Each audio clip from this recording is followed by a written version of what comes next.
Samantala, isa pang Filipina ang nasawi sa bansang Israel matapos mabagsakan ng missile ng Iran ang kanyang tinitirhan noong April 5. Ayon sa Embahada ng Israel sa Pilipinas, kinilala ang Pinay bilang si Lucille Jane Gersovich, 29 na taong gulang, kasama rin sa mga namatay ang kanyang asawa at mga magulang ng kanyang mister.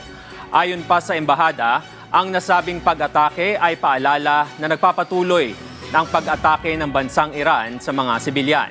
Nakikiramay rin ang embahada sa naiwang pamilya ni Lucille, pati na rin sa Filipino community sa Israel.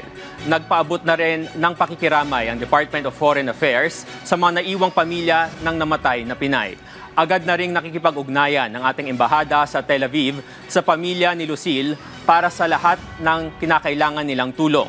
Kabilang na ang pag-aayos na maiuwi sa lalong madaling panahon ang kanyang labi sa kabila ng kasalukuyang travel situation sa rehiyon. Humingi muna ang pamilya ni Lucille ng privacy upang sila ay makapagluksa.